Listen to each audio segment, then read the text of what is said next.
Hey guys, so in this video I'm going to show you how to do this really cool project which I am calling the illusion of movement. Okay, so first thing I did before starting this at all was I carefully cut out this picture of this soccer player, which is just a great image. This was out of a Sports Illustrated for Kids magazine. Just an awesome action shot to use in this piece. Action pictures tend to be better with this since we are trying to create movement. Okay, so what I'm doing here is placing my first figure here, and this is where the cutout is going to be stuck down, that first lines I made. Remember your rule of thirds, guys. You don't want to stick your figure down right in the middle. That would create that boring bullseye composition. Whatever direction your figure is facing, you want to have him closer to that side, so it looks like they're kind of darting across your page there.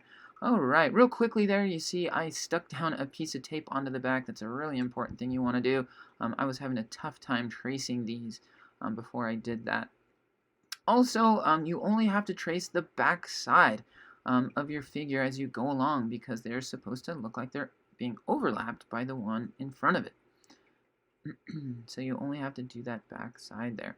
Also drew a line there, once I stopped spinning it there, with a ruler that showed me where the top of their heads would touch that ruler line. So that was very helpful as well in lining up those silhouettes. Okay, on to the background drawing. I decided to do a space scene just to give me that nice black background that is very high contrast.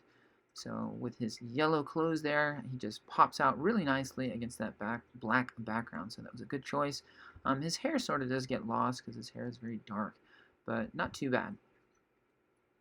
Okay, on to the coloring part. This is always my favorite part of any project. For me, it's just very relaxing to do the marker work. And it goes really quick on this one, especially if you have some chisel tip markers. Alright, as far as color choice, it's totally up to you. I decided to follow a rainbow pattern. His jersey being yellow, just moved through the rainbow there.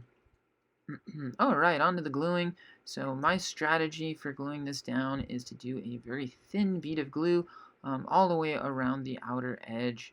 To me, that just ensures that when you smush this down, that bead will just go all the way to the edge and you won't have any of your paper loose there. And then I go ahead and fill in the center a little bit the same way. As you can see there, it's filled in just a little bit more. There you go, with the glue. Okay, the moment of truth, sticking this thing down. Remember, you want to be real careful. I can still see that silhouette line that I drew of his back. So I want to go ahead and line that up first. Make sure I get that in the right spot before I start pressing anything else down. So you want to be real careful here. All your work is sort of on the line. So nice and easy on this glue down here. Anything that protrudes out like an arm or a leg, you want to be real careful to let that down and smooth it out slowly. Okay, so I made the choice to have that leg breaking the plane there, and I think that really helps give the illusion of 3D and movement. I just need to trim off that last little bit there, and so it's just a part of his leg breaking the plane. And that is just about it, guys. So super fun, easy project there, called the illusion of movement. And that's what the final piece looks like. So have fun creating this, and good luck on your own.